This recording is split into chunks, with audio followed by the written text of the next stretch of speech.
E nós dividimos o texto da seguinte maneira: capítulo 2, verso 1 ao verso 11,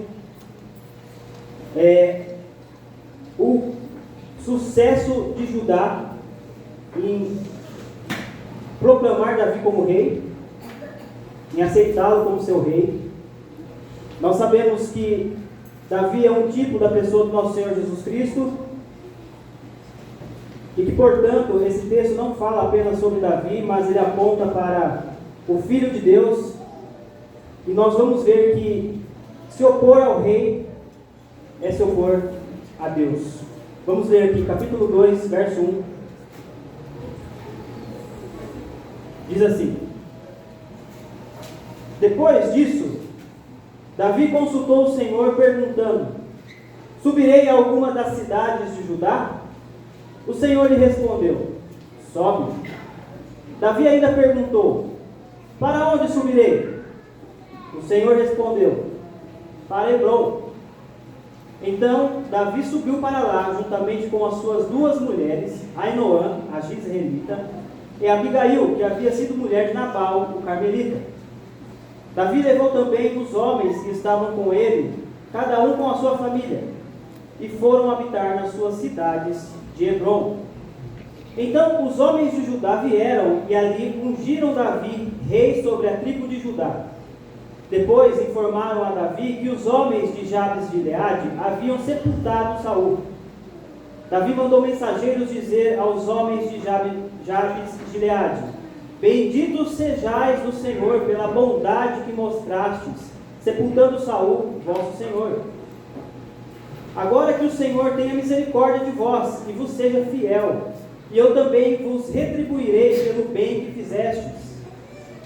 Fortalecei agora as vossas mãos, e sede homens valentes, porque vosso senhor Saul está morto, e a tribo de Judá me ungiu como rei. Mas Abner, filho de Ner, chefe do exército de Saul, tomou Isbosete, filho de Saul, e o levou para Maanaim, e o constituiu rei sobre Gileade, sobre os Assuritas, sobre Jezreel, sobre Efraim, sobre Benjamim e sobre todo o Israel. Isbosete, filho de Saul, tinha 40 anos quando começou a reinar sobre Israel, e reinou 2 anos. A tribo de Judá, porém, seguia Davi. Davi reinou em Hebrom sobre a tribo de Judá durante 7 anos e 6 meses. Vamos orar. Ó Deus, Pai, Filho e Espírito, nós louvamos o Teu nome nesta manhã, Senhor. Nós louvamos o Teu nome, ó Deus, porque o Teu reino chegou através da pessoa do Seu Filho bendito. E nós pedimos a Ti, ó Deus, que o Teu nome nesse momento, nesta hora, seja... que o Teu nome seja honrado, Senhor. Que a Sua palavra seja proclamada com clareza. Que o Senhor dê discernimento para os irmãos que irão ouvir. Que o Senhor dê clareza para explicar o texto bíblico. E nós imploramos, ó Deus, fale conosco, porque a Sua voz é poderosa, Pai. A Sua voz, ela destrói os cedros do Líbano. A Sua voz, ó Deus, criou tudo que existe. O Senhor, com a palavra, Senhor, trouxe vida a todos nós pelo Seu Evangelho. Nós pedimos, ó Deus, que o Senhor remova os corações de pedra, que o Senhor circunde os corações, ó Deus, que estão incircuncisos, e que o Senhor os traga de joelhos ao Seu Filho amado.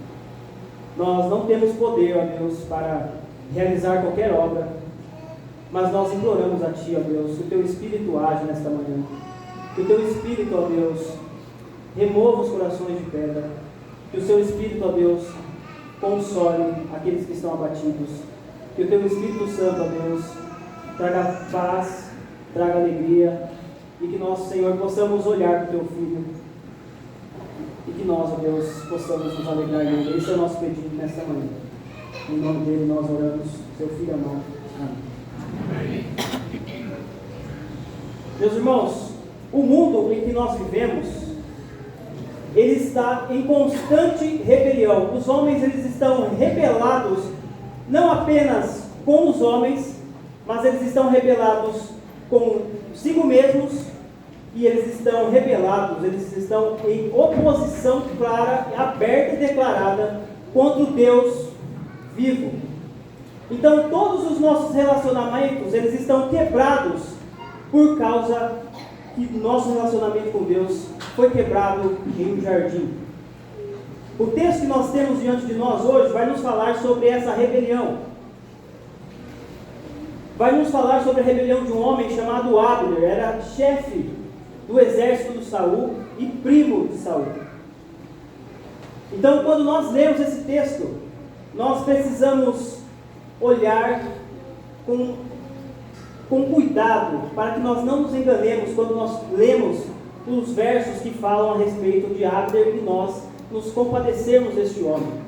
Porque à primeira vista, à primeira leitura, parece que ele está tentando de alguma maneira ajudar Davi, mas na realidade ele está em oposição ao reinado de Davi. Veja comigo aí verso 1, capítulo 2. Depois disso, depois que Saul morre, Davi consultou o Senhor, perguntando: subirei a alguma das cidades de Judá? O Senhor lhe respondeu: sobe. Davi ainda perguntou: para onde subirei? O Senhor respondeu: para Hebrom. Verso 2: então Davi subiu para lá, juntamente com suas duas mulheres, Ainoã, a Jezreelita, e Abigail, que havia sido mulher de Nabal, carmelita.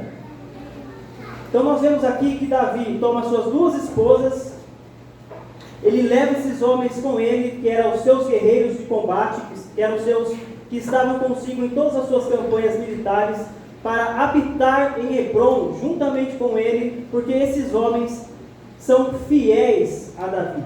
E nós vemos aqui que Davi ele não toma nenhum tipo de decisão, ao contrário de Saul, de realizar qualquer tipo de coisa sem antes consultar a Deus. Muito provavelmente, Davi consultou a Deus aqui por meio de um sacerdote. E muito provavelmente foi por aquele sacerdote que foi deixado vivo, Abimeleque, se eu não me engano, naquela chacina em que Saul chega até lá e mata todos os sacerdotes que estão no governo, que estão sendo sacerdotes no templo do Senhor. E essa cidade, chamada Hebrom, ela é a primeira vez que nós vemos o reino de Deus, entre aspas, um pouco menor, né? uma figura daquilo que viria a ser na pessoa de Jesus Cristo, em um lugar escolhido por Deus e um lugar visível e terreno sobre a terra. Então, este lugar que esses homens estão, Hebrom, juntamente com Davi, seus homens e suas mulheres, todos eles estão indo para lá. Esses homens, no verso 4, diz aí: então os homens de Judá vieram e ali ungiram Davi sobre a tribo de Judá. Depois informaram a Davi que os homens de Jabes e Gileade haviam sepultado Saul. Então esses homens olham para Davi, eles sabem da promessa de Deus em relação a Davi, de que ele seria rei sobre todo Israel. Então eles reconhecem isso e colocam ele como rei de Judá. Este lugar é um lugar pequeno, de um pequeno começo, mas já é o reino de Deus concreto e visível no mundo. É um pequeno começo, mas é Deus que está governando, direcionando para todas as coisas. O reino de Deus, então, ele é como um grão de mostarda, pequeno, muitas vezes imperceptível aos olhos humanos. Lembre-se que Jesus disse que o grão de mostarda é a menor de todas as sementes, quase invisível, né, aos nossos olhos. E para ilustrar esse ponto, eu quero que vocês pensem o seguinte: um certo pastor, ele foi visitar seu amigo na França, e ele, olhando para a aparência dos vinhedos, ele diz o seguinte, prestem atenção: todas as videiras no momento são apenas raízes em solo seco, são negras, são retorcidas, são nodosas, elas são cortadas por machados, os seus cálices e galhos estão dilacerados pelas geadas do inverno. Não há árvore, não há planta, não há arbusto em toda a terra. Muito pouco promissor, quase proibido de se olhar. Nenhuma língua poderia descrever para alguém que tivesse olhado para os seus ramos e não ficasse com seus olhos atônitos. O quadro de morte que todos os vinhedos representam atualmente era visível, perceptível. Em contraste, porém, ele disse: as macieiras, as ameixeiras e as cerejeiras exibem sua vitalidade em flores exuberantes. No entanto, tenha certeza de que, apesar de todas as aparências atuais, essa terra estará coberta de uvas em poucos meses. Então, nós vemos que o reino de Deus, representado aqui pela cidade de Hebron, ela parece imperceptível. E o que eu gostaria que os irmãos levassem para casa hoje, que são duas lições que nós aprendemos com esse texto. Primeira, o reino de Deus parece imperceptível, mas não se engane, Deus está agindo, Deus está fazendo a sua vontade, Deus está governando sobre toda a criação. Essa é a primeira coisa. E todos aqueles que se opõem ao seu rei, eles irão perecer no final. Então, essas são as duas coisas que eu gostaria que você não se esquecesse. As duas verdades que o sermão traz para nós. Então nós vemos que Davi, ele não toma nenhum tipo de atitude sem consultar a Deus.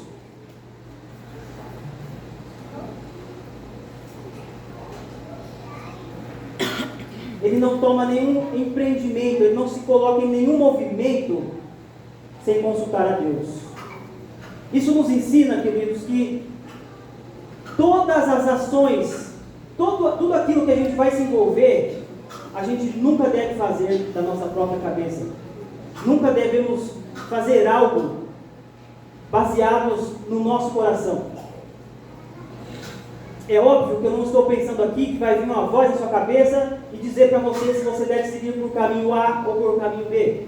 Não é isso que eu estou dizendo. O que eu estou dizendo é que nós devemos ter um conhecimento tão claro e profundo a respeito da palavra de Deus, que todas as nossas decisões, elas devem ser guiadas, controladas, com base naquilo que Deus deixou claro na sua palavra. Então, se você é um jovem solteiro, e você deseja procurar alguém para se casar, seja você um homem ou uma mulher, o primeiro princípio que você deve ter claro é: essa pessoa, ela condiz, ela está na mesma fé que eu estou. E não estou dizendo aqui da mesma congregação, mas ela é uma pessoa que é fiel a Deus, que se submete a Deus.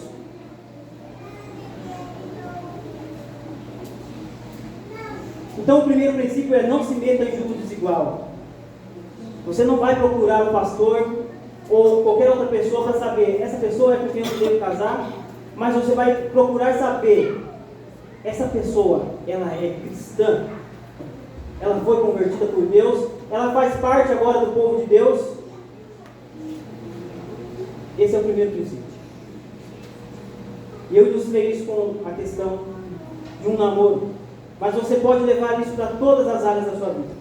O que tem que estar no centro e deve conduzir todas as outras esferas da nossa vida é o Evangelho. E a partir daí, você decide se você tomar aquela ou a outra decisão. Então, o cristão, ele nunca deve agir com independência. Ele deve ter a palavra de Deus como regra clara de prática, como regra clara de fé. Nunca pense, nunca se engane com o seu coração, nunca ache que o seu coração vai saber discernir as coisas corretamente. Não vai.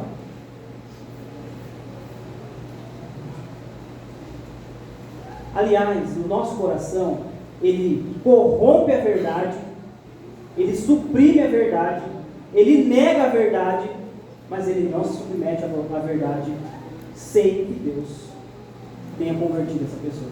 Então, se eu estou falando agora com cristãos, nunca tome nenhuma decisão baseada no seu achismo, nem na sua mente, nem no seu coração enganoso.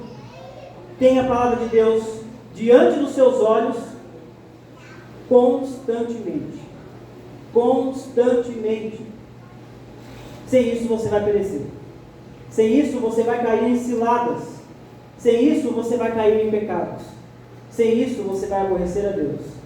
Sem isso você está perdido. Pense nesses homens que estão seguindo Davi. Davi é alguém que consulta a Deus. Suas esposas sabem disso. Esses homens que estão seguindo a ele sabem disso. É possível falar isso de você? É possível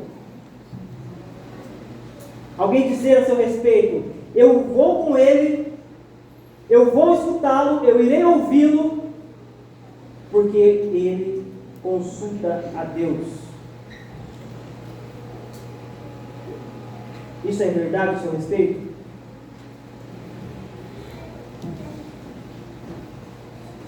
Pense no que o salmista diz: lâmpada para os meus pés é a tua palavra, e luz para o meu caminho. Se a palavra de Deus é luz, então coloque ela diante da sua escuridão. Coloque ela para guiar os seus passos.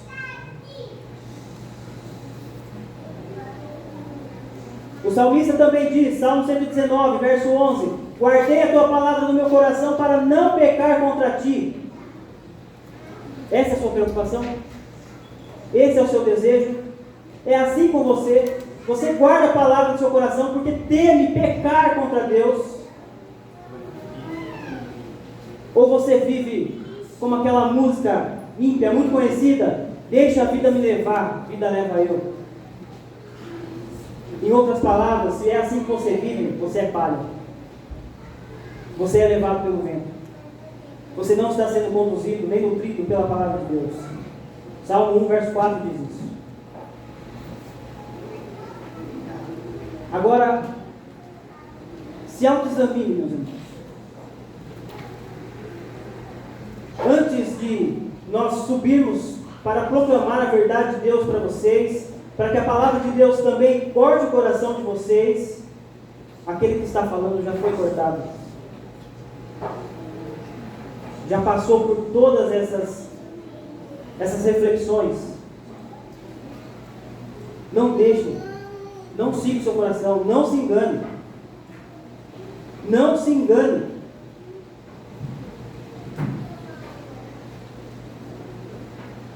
Pense. Lembre-se, por exemplo, de Israel. Estavam sendo destruídos pelos babilônios. Por quê? Se rebelaram contra Deus. E Deus diz a ele em Jeremias 9, verso 13 e 14: porque abandonaram a minha lei, a lei que estabeleci diante deles, não me ouviram, nem seguiram a minha voz, pelo contrário, andaram na rebeldia de seu coração, seguindo os falsos deuses, seguindo os balaíns, como seus pais lhe ensinaram. Agora eu quero que você pense, irmão, quem você está consultando? Quem você está ouvindo? O que você está ouvindo? A quem você está seguindo? Por quais caminhos você está trilhado?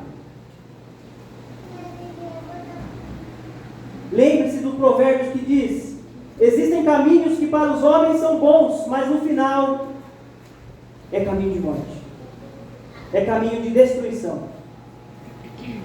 Agora eu peço para você, faça uma releitura da sua vida. Olha para trás. Veja onde você está agora. E pergunte-se, como você chegou aqui? Até esse momento da sua vida. Olhe o longo do caminho de destruição que você trilhou. Relembre todas as escolhas pecaminosas que você fez. Você escolheu.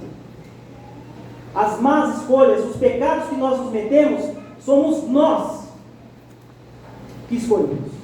Somos nós, em rebelião a Deus, em rebelião à sua palavra, que nos colocamos em pecados. Então o que Deus está dizendo para nós hoje é o seguinte: hoje, se ouvir a minha voz, não endureça o seu coração como no passado.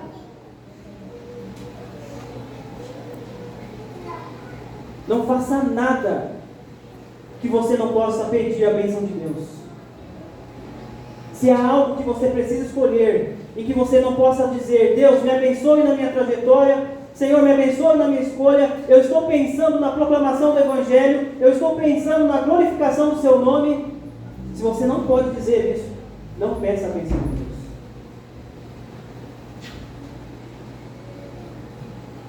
Não ouça a voz do seu coração. O engano nos nossos dias chegou a tal ponto em que as realidades mais básicas estão sendo distorcidas. Os homens não sabem mais discernir se eles são homens ou se eles são almas presas em animais. Esse é o nível, o grau de engano em que nós nos encontramos nesses dias. E nós não podemos, pelo menos dizem que nós não podemos dizer. Nós não podemos falar. Inventam todo tipo de ideologia para tentar calar a verdade. Esse é o nível do engano. Esse é o nível de engano em que nós chegamos. Esse é o nosso coração. Será que agora eu sou um homem? Ou será que agora eu estou preso no corpo de um animal? Esse é o seu coração. E sem a graça de Deus, sem a verdade de Deus revelando para você qual é a sua vontade, você certamente cairia em caminhos piores que este. Certamente.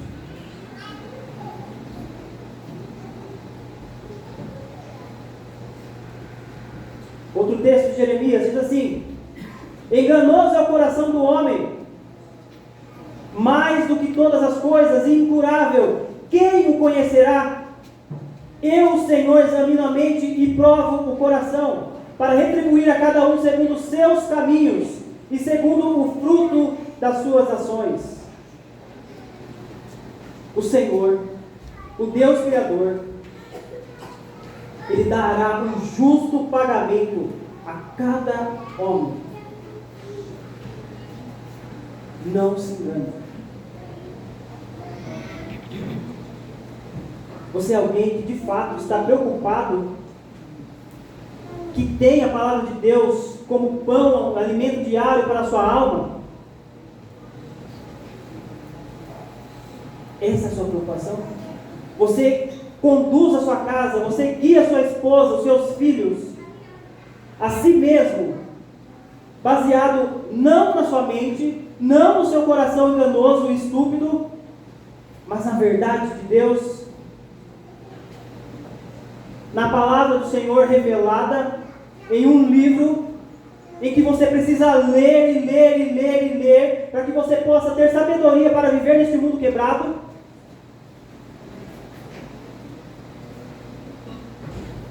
É assim com você, marido? Você tem essa preocupação com a sua esposa de ler a palavra de Deus dia após dia para não abusar da autoridade que Deus colocou nas suas mãos, para guiar a sua esposa com amor, para banhá-la com a palavra de Deus, como Paulo vai dizer em Efésios 5,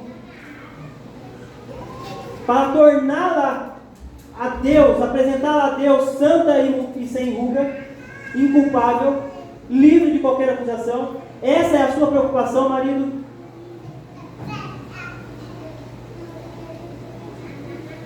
Essa é a sua preocupação, pai?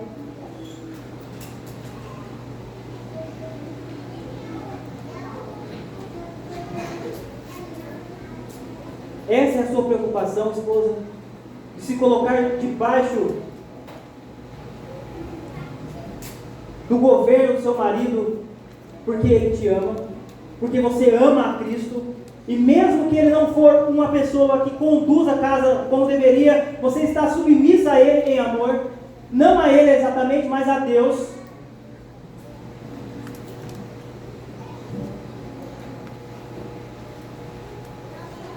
Não siga ninguém, não ouça ninguém que não se submete ao rei.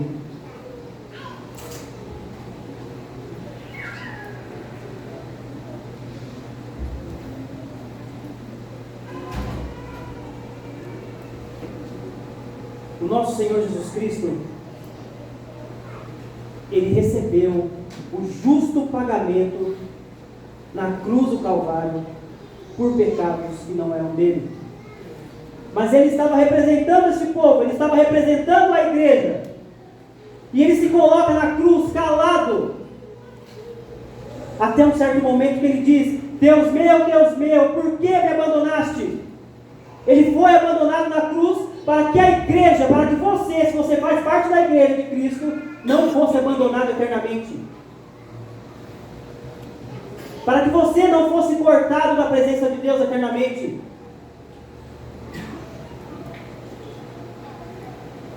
Na cruz, o Filho de Deus recebeu o justo pagamento pela transgressão. Ele se fez pecado em nosso lugar. Ele morreu a nossa morte. Ele recebeu a justa pena.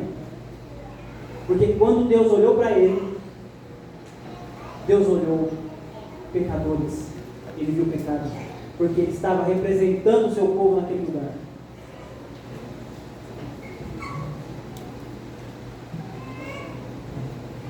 Mas a grande beleza de tudo isso é que Cristo ressuscitou dos mortos. Ele comeu com seus discípulos depois de terem o traído. Ele comeu com seus discípulos depois de o terem abandonado. Em momento de maior desespero da alma do nosso Senhor, da sua aflição, do seu sofrimento, do seu abandono, todos o abandonaram, todos o deixaram. Mas Ele ressuscitou e comeu com aqueles homens que fizeram isso.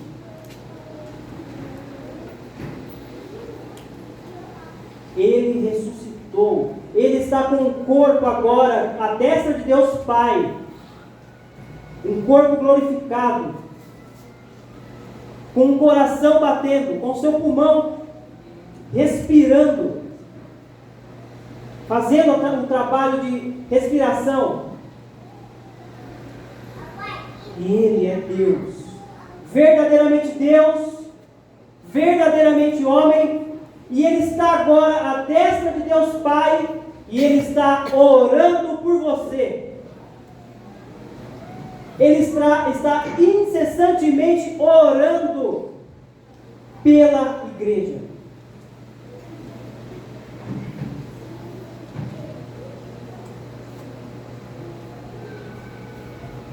Então, meus queridos, apesar de toda a nossa bagunça, de todos os nossos pecados, eu quero que você veja que, apesar de tudo isso, a graça transbordante do nosso Senhor, e que nos alcançou, nos ressuscitou dos mortos juntamente com Ele, está agora orando. Isso é verdade para você, meu irmão? Você consegue pensar nisso? Você consegue gastar tempo pensando nisso? Na realidade que isso significa, você não está só. O nosso Deus, o Filho encarnado, está agora diante de Deus o Pai, a sua destra está orando, com um corpo real,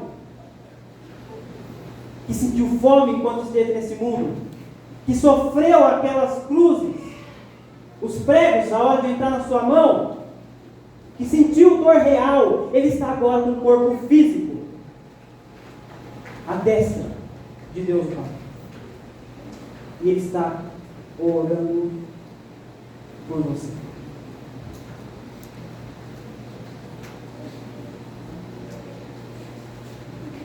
Verso 4 a 7.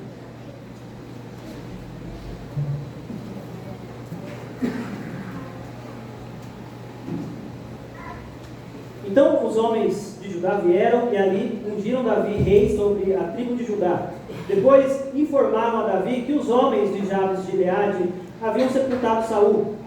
Davi mandou os mensageiros dizer aos homens de Jabes de Gileade: Bendito sejais o Senhor pela bondade que mostrastes, sepultando Saul, vosso Senhor.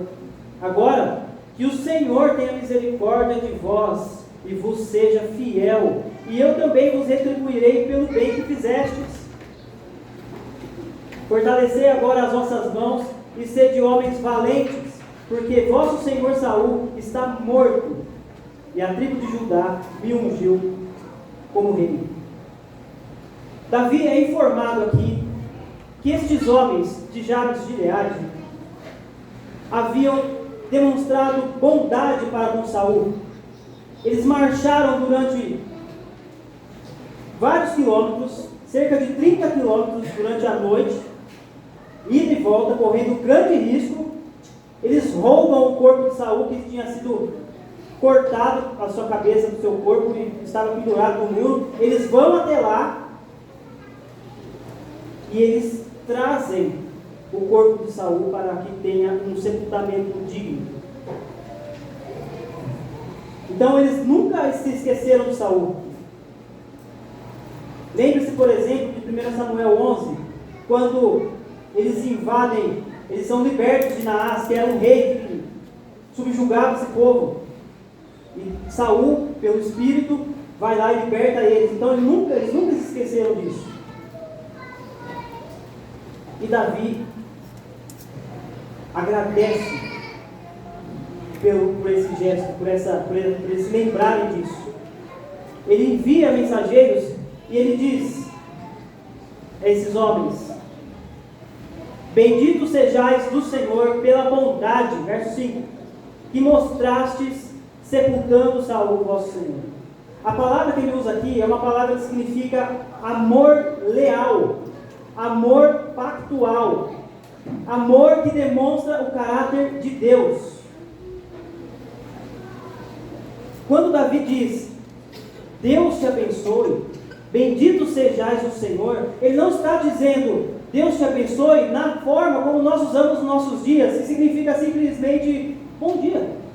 Ele não está fazendo isso. Ele diz, Deus abençoe vocês, Deus seja leal com vocês de acordo com o seu caráter. Ele está pensando no pacto de redenção.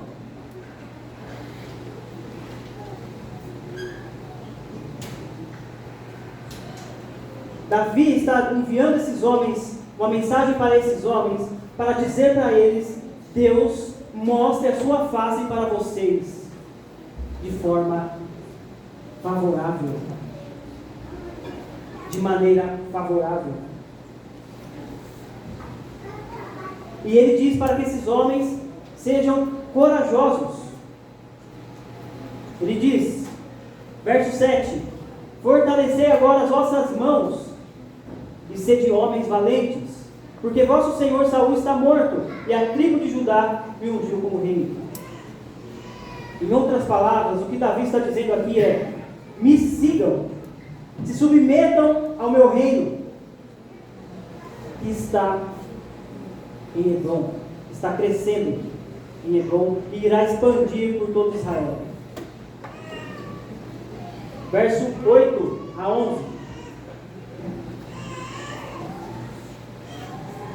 Mas Abner, filho de Ner, chefe do exército de Saul, tomou Isbosete, filho de Saul, e o levou para Mahanaim, e o constituiu rei sobre Gileade, sobre os Assuritas, sobre os Jesiel, sobre Efraim, sobre Benjamim e sobre todo o Israel. Isbosete, filho de Saul, tinha 40 anos quando começou a reinar sobre Israel, e reinou 2 anos. A tribo de Judá, porém, seguia Davi.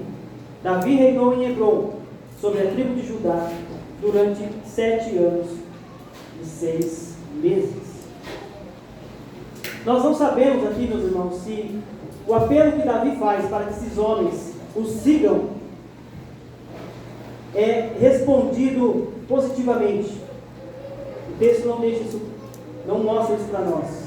Mas o que nós vemos aqui, a partir do verso 8, é um homem chamado Abner, chefe do exército de Saul, enquanto ele estava vivo, querer estabelecer Isbosete como rei sobre Israel, sobre as outras tribos de Israel. Davi estava em Hebron e era rei, agora constituído rei, como a tribo de Judá. Mas este homem, Abner, quer constituir rei Isbosete, filho de Saul. O que nós temos aqui é a continuação da guerra entre o descendente do mal, o descendente da serpente e o descendente da semente santa. Este homem, Abner, ele não está nem um pouco interessado naquilo que ele já sabia a respeito de Davi. Porque ele sabia. No verso 9, do capítulo 3, observe aí. Ele diz assim: ele é confrontado por Isbosete porque ele toma uma das concubinas de Saul como sua, e estava se deitando com ela. E aí, porque ele foi confrontado, ele diz o seguinte: assim que Deus me castigue como bem lhe parecer, se eu não fizer por Davi como o Senhor lhe jurou. Verso 10: de transferir o reino da família de Saul e estabelecer o trono de Davi sobre Israel e Judá, desde Dan até Berseba. Esse homem, Abner, ele sabe que Davi seria constituído rei sobre todo Israel. Mas ele não está interessado nisso, porque este homem é um homem que se preocupa apenas com os seus interesses. Então, quando ele muda de lado, porque ele vai mudar de lado, nós vamos ver isso, quando ele abandona Isbosete, filho de Saul, que ele constituiu rei sobre Israel, no momento em que ele é confrontado, e que no momento em que Isbosete diz para ele: por que você está se deitando com a concubina do meu pai? Ele se irrita, e então ele muda de lado. Então nós temos um homem que está preocupado apenas com seus interesses pessoais. Ele não está preocupado com a vontade de Deus, ele não está preocupado com Davi, ele está preocupado apenas consigo mesmo. E ele usa a palavra de Deus para se favorecer. Ele entra em pactos para se favorecer. E no final, esse homem morre.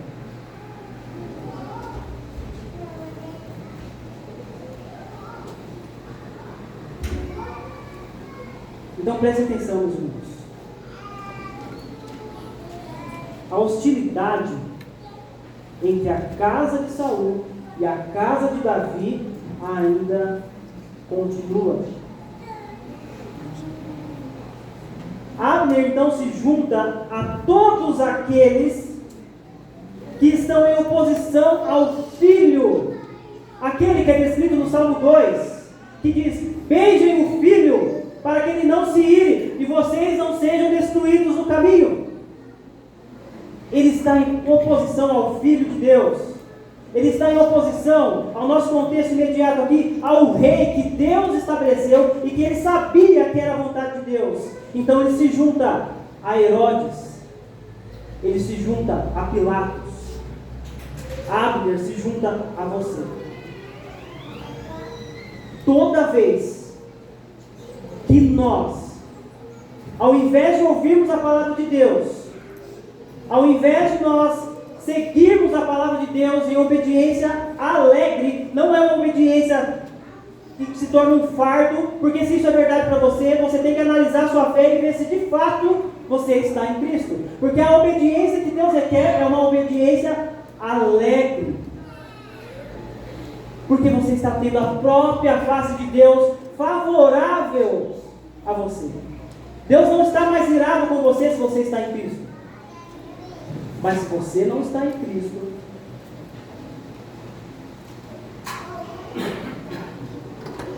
se você não está em Cristo, você está no caminho da morte.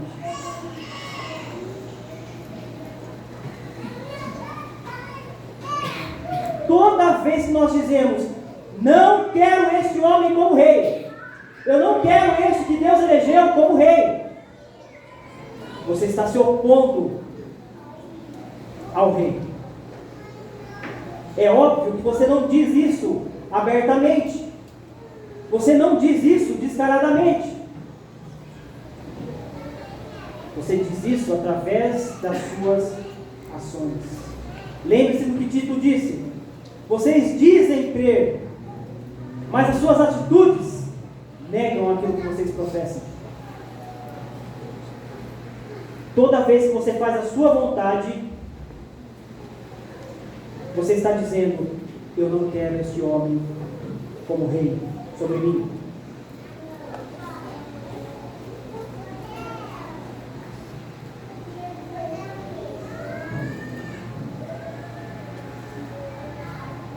Eu quero que vocês pensem nisso. Faça um exame cuidadoso do seu coração.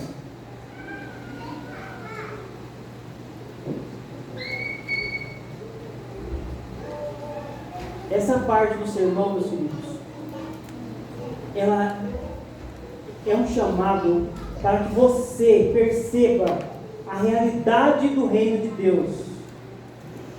Pode parecer pequeno, como um grão de mostarda, pode parecer sem vida, pode parecer esmagado pelo peso do reino opositor, pode parecer que o mal está vencendo. Na verdade, eles estão batalhando com todo afinco para impedir o avanço do reino de Deus. Mas essa luta é uma luta que eles já perderam. Já perderam porque o Filho de Deus venceu na cruz do Calvário.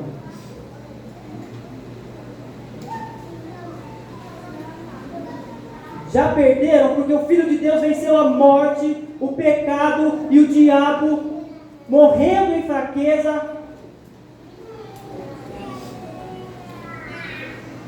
E não há o que eles façam para impedir que o reino de Deus avance, avance e avance.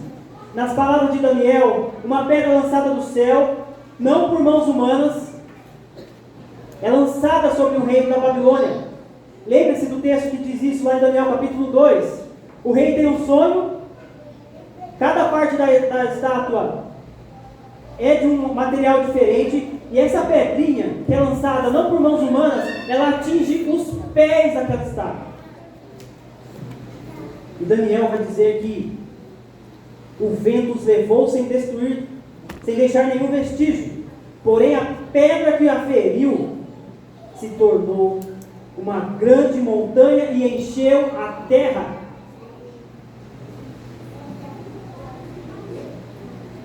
A nossa fidelidade, ou melhor, a nossa esperança está na fidelidade do rei. Aquele que prometeu, ele é fiel para cumprir. E ele vai cumprir. Ele vai realizar, ele vai fazer. O Filho de Deus veio em pessoa. Ele morre na cruz. E o reino de Deus só avança. O reino de Deus cresce. Lembre-se do que nós vimos hoje na IBD. A igreja estava localizada ali em Jerusalém. Veio a perseguição. O reino de Deus está crescendo. O reino de Deus está crescendo. O reino de Deus está avançando. Você pode ficar preocupado com as suas finanças, e isso tem a sua legitimidade. Você pode ficar preocupado com outras coisas, tudo dentro daquilo que deve ser para ser mesmo. Mas nunca deixe que essas coisas, elas tomem o lugar do Evangelho. O Evangelho deve estar no centro, porque Jesus Cristo é o Rei. As demais coisas devem estar ao redor, e tudo deve ser conduzido por causa do Evangelho, por causa daquilo que Jesus e o seu Evangelho conquistaram para a sua igreja. Então, se a sua preocupação é: será que o rei, ou melhor, será que o presidente que está governando é bom ou é ruim? A questão é: Deus tira e Deus coloca presidentes. Deus tira e coloca reis. O rei ou o presidente, ou o que quer que seja, estão em suas posições, porque Deus os colocou lá. Eles estão fazendo mal, eles não estão julgando de acordo com a justiça, mas é Deus que os colocou lá. A sua preocupação não deve estar com este mundo. A sua preocupação não deve ser, será que a economia vai adiante esse ano? Não se preocupe com essas coisas. Se preocupe tudo dentro do seu lugar. Olhe pela ótica do texto bíblico.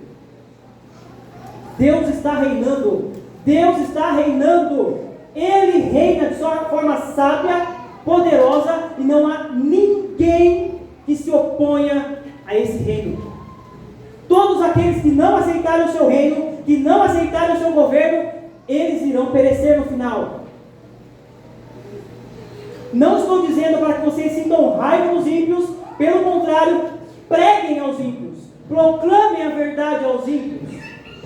E isso é um sinal de amor. Isso é um sinal que você está dentro do reino de Deus. Pregue, proclame, não tenha medo. Aquela pedrinha vai se tornar uma grande montanha e ela vai encher toda a terra.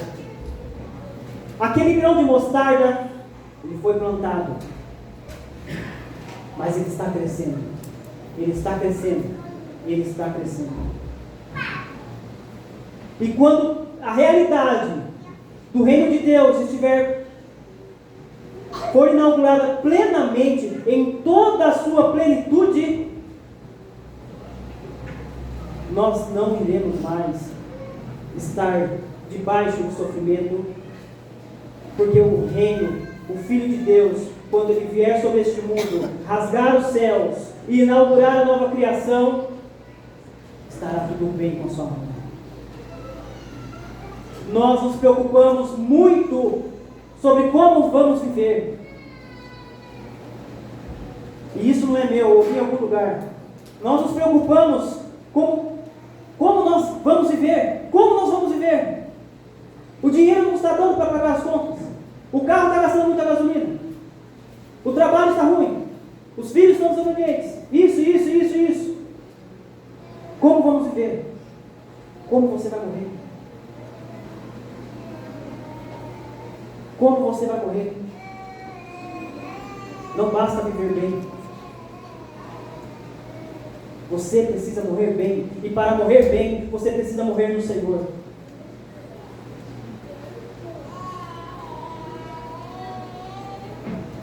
Para morrer bem, você precisa morrer em Jesus Cristo.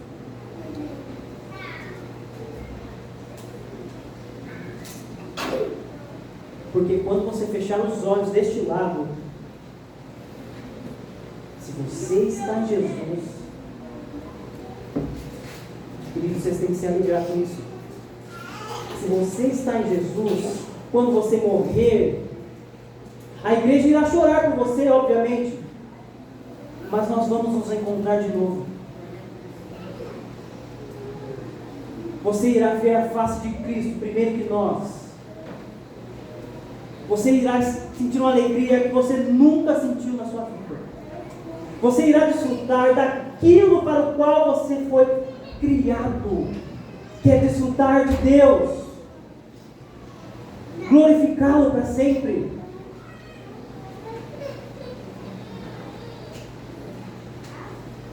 Morra bem, não morra como água.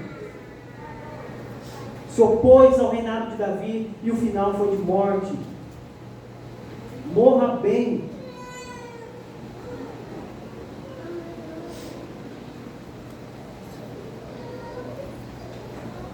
Não deixe a sua esperança ser fincada neste mundo. A criação é boa. Quando eu falo mundo, eu estou me referindo a esse governo pecaminoso, a essa mentalidade pecaminosa de satisfazer todos os nossos desejos da forma que nós achamos que devemos ser satisfeitos. A nossa satisfação é estar em Jesus Cristo. E nós só encontramos essa plenitude quando nós estamos nele. Quando nós somos abraçados por Ele.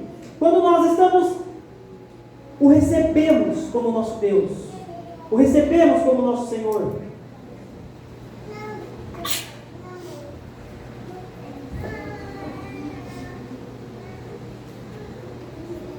Tem esperança, meus irmãos. Gaste tempo pensando, não com coisas na sua cabeça, mas o que a Escritura diz sobre o novo céu e a nova terra. Leia sobre isso, estude sobre isso, compartilhe isso com outros irmãos. Mude a sua esperança. Mude a sua esperança. Lá em casa nós estamos lendo aos trancos e barrancos as Crônicas de Nárnia. Eu já falei das Crônicas de Nárnia aqui várias vezes, mas vocês têm que aguentar. No livro 2, o leão, a feiticeira e o guarda-roupa, depois que as crianças chegam em Nárnia, Lúcia, Edmundo e Pedro, eles encontram lá um casal de castores. E esse casal de castores está sempre estimulando eles, sempre instigando eles. Porque eles só conseguem olhar para o mal que está acontecendo, que é a feiticeira branca, que é a rainha que deixou Nárnia só com o inverno. E eles ficam com medo dela. E os castores, eles olham para essas crianças e eles dizem: você não entendeu. Parafraseando, vocês não entenderam. Aslan está a caminho. Aslan está a caminho.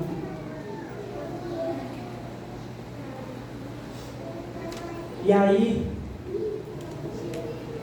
as crianças, como que você sabe que ele está vindo? Aí eles olham para Nárnia. Nárnia está em degelo. Depois que a feiticeira branca chegou, nunca mais foi verão. Mas Nárnia está em degelo.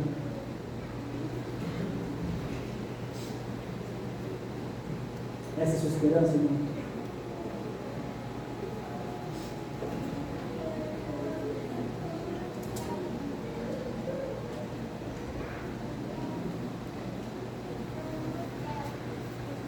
É isso que enche essa alma de alegria.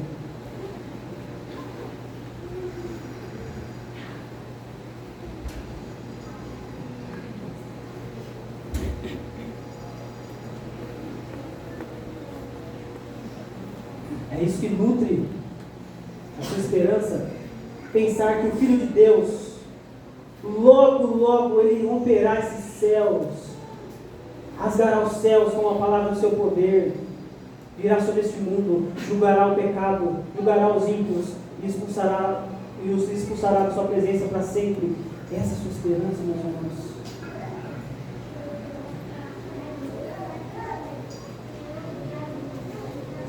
E ele diz o seguinte, o pastor ainda continua dizendo: quando o Aslan vier, haverá verão de novo e a feiticeira será destruída.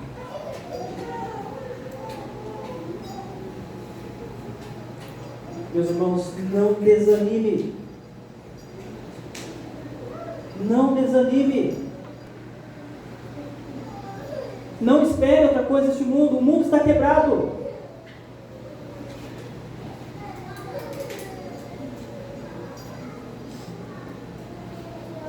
Persevere. Persevere. Persevere.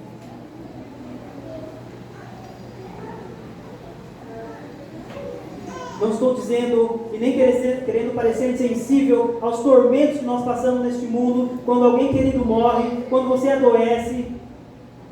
Mas eu estou dizendo para você: olhe além disso. Olhe para o governo de Cristo. Ele reina sobre este mundo. Não desanime. Persevere. Aquele que começou a boa obra é fiel. Aquele que começou a boa obra não é homem para que minta e nem se arrependa. Persevere. Ele é fiel para nos guardar de cair.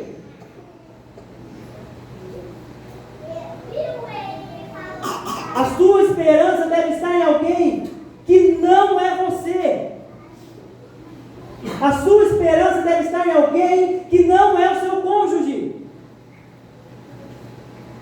A sua esperança deve estar em alguém que não é o seu trabalho, que não é a sua riqueza, que não é a sua família, que não é o seu filho.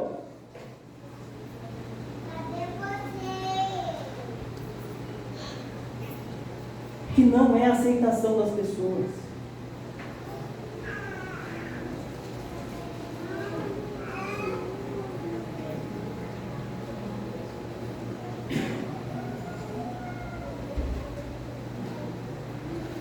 Sabe o que vai manter você, cristão, avançando, perseverando, caminhando?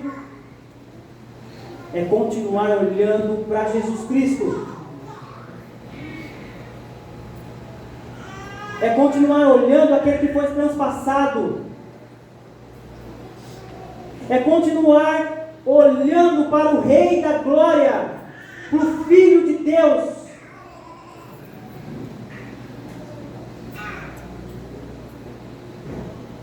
Continue olhando para Jesus. Continue lendo sua Bíblia. Continue crendo.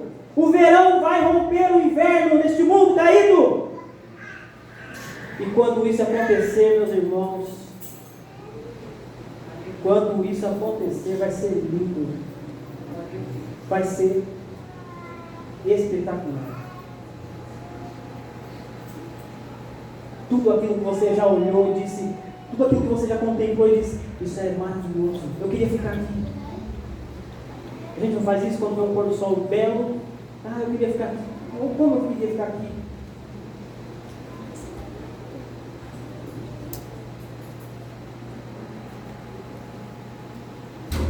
Vai ser lindo. Preste atenção nesse texto de Apocalipse 21, verso 4. Diz assim: Ele lhes enxugará dos olhos toda lágrima. Não haverá mais morte, não haverá mais pranto, não haverá mais lamento, não haverá mais dor, porque as primeiras coisas passaram. Não se iluda com esse mundo.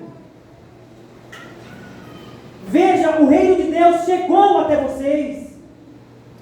Não olhe para baixo, olhe para cima. Olhe para o futuro de glória que te aguarda se você faz parte do povo de Deus. Aí você pode pensar, mas que linguagem triunfalista. E é. O problema é que a teologia da prosperidade rebaixou essa palavra. Ela fez as pessoas olharem, deseja esse mundo, deseja esse mundo. Deus vai te dar isso, vai te dar aquilo, vai te dar um carro novo, vai te dar uma esposa, vai te dar... Ele rebaixou.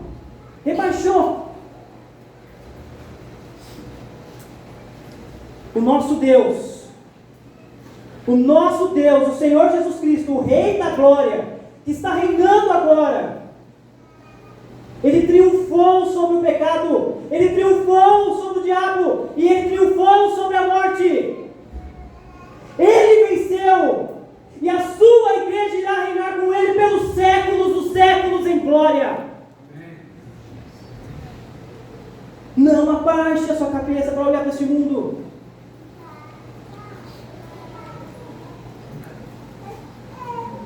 Qual é a sua esperança, meu irmão?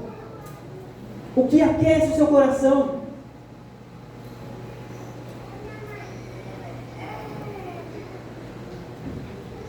O que aquece o seu coração?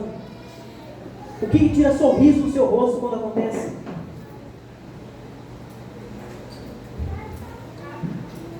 Entenda uma coisa: Jesus está à destra de Deus Pai agora.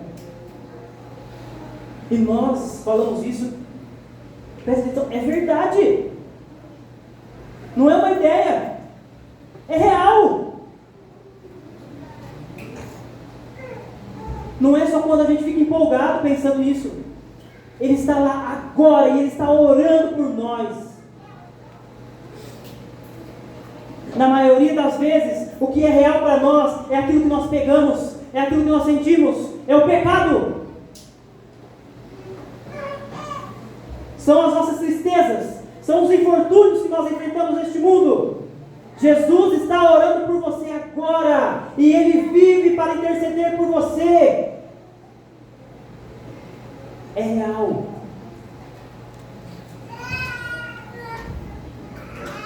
Essa é a realidade que faz você vencer os pecados. Quando você está diante do pecado, o pecado se apresenta para você, você tem a concepção e a realidade de que Jesus está lá agora orando por você. Você olha o pecado assim, isso é tão banal. Oferece uma coisa tão insignificante, um prazer tão passageiro. Eu fui criado para o Rei da Glória. Eu fui criado para desfrutar deste Deus por toda a eternidade. É assim que você vence os pecados.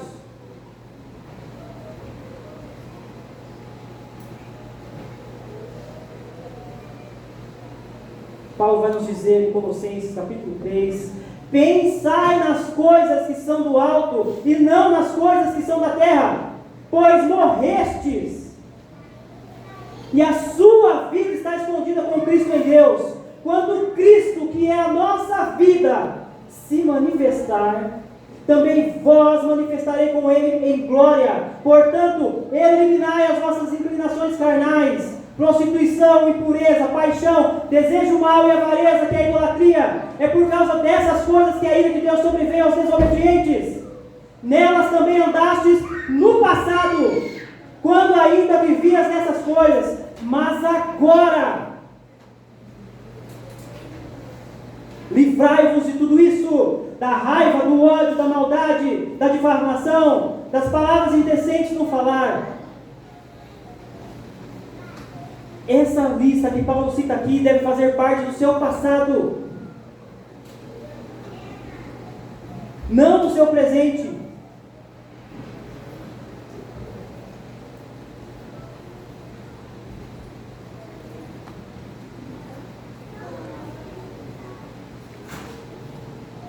Mas, irmãos, eu quero que vocês, que nós juntos, tenhamos essa visão além deste mundo. Quando nós falamos sobre esses pecados que nos alfinetam, que nós muitas vezes caímos e ficamos entristecidos, lembre-se, você tem alguém que está orando por você no céu.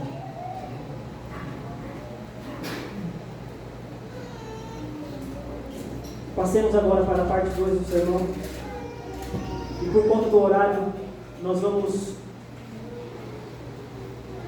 fazer uma apanhada do que o texto ensina.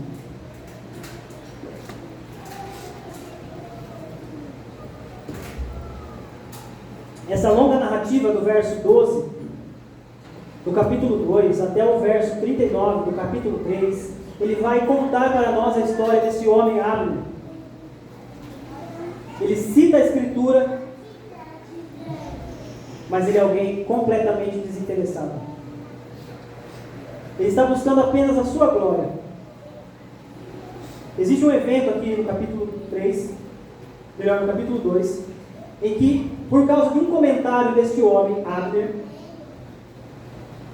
ele se encontra com Joabe, que é o comandante do exército de Davi, e ele faz um comentário, diz: vamos lutar. E Joabe concorda. Então os homens estão cada um de um lado do rio, e cada um fere, levantam-se 12 homens de cada lado, e um fere o outro, a ponto que os 12 morrem juntos. E este homem está correndo no deserto, porque o irmão de Joabe, Azael, está o perseguindo. Ele mata Azael nessa corrida. Ele é confrontado por Isbosete, no capítulo 3, verso 6 em diante. E ele passa de lado. E quando ele pensa que está tudo bem, depois que ele traz os homens de Judá, de Israel, melhor dizendo, para fazer parte também, estar debaixo do reinado deste rei Davi, ele sai da presença de Davi em paz. É isso que o texto diz aqui, verso 21 do capítulo 3. Diz assim: então Abner disse a Davi: eu me levantarei e trarei ao rei, meu senhor, todo o Israel, para que faça uma aliança contigo. e tu reinarás sobre tudo o que desejares. Assim Davi o dispensou e ele foi embora em paz. Nessa saída de Hebron, Joabe, por causa da morte do seu irmão Azael, ele mata Abner. Então, o que nós vemos aqui a respeito de Abner é um homem que está tentando a todo custo colocar um reino em oposição ao reino de Davi, que Deus tinha dito que ia estabelecer, para colocar o seu próprio reino e o seu próprio governo. Eu quero que os irmãos leiam esse texto nas suas casas. Todos os homens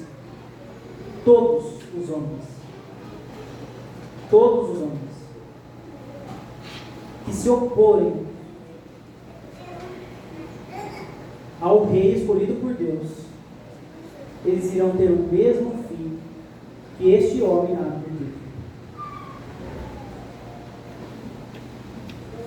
Chega no final do capítulo 3, de verso 31 a 39, Davi está lamentando, porque este homem Abner foi morto, e ele morre como um vilão.